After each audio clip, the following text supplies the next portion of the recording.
өңірлер үшін жаңа конституция жобасының практикалық маңызы зор. Құжатта әкімдіктер күнделікті жұмыс барысында бетпе-бет келетін мәселелер қамтылған. Бұл су мен жер ресурстарын тиімді пайдалану, экологиялық жағдай, әлеуметтік қорғау, білім беру, аймақтардың тұрақты дамуын қамтамасыз ету. Конституция жобасы біз үшін ең алдымен шешімдер қалай қабылданатыны, оның жүзеге асырылуына мемлекет қандай жауапкершілік алатынын айқындайды. Сонымен қатар, мемлекеттің егемендігін нығайтуға, азаматтар алдындағы жауапкершілігін арттыруға бағытталған тың тұстарын ерекше атап өту қажет. Маңызды құжатта әсіресе экологиялық қауіпсіздік мәселелеріне айрықша мән берілген. Қызылорда облысы үшін бұл нормалардың маңызы өте зор. Аралды құтқару барша адамзат үшін әлі де өте өзекті міндет. Арал теңізінің тағдыры ауыр сабақ. Оның салдарын бүгінгі күнге дейін сезініп келеміз.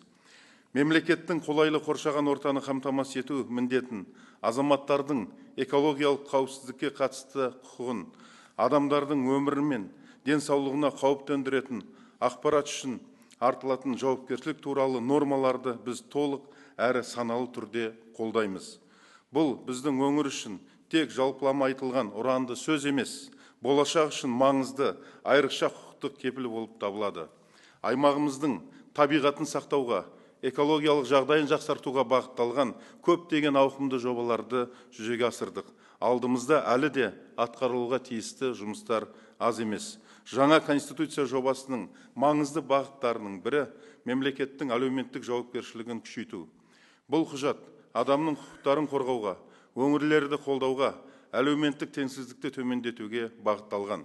Атап айтқанда, ауылдық аумақтардың дамуына, жұмыс орындарын құруға, инфрақұрылымды жаңғыртуға, қолжетімді әлеуметтік қызметтерді жүйелі түрде іске асыруға, халық алдындағы міндеттемелерді толық орындауға мүмкіндік береді.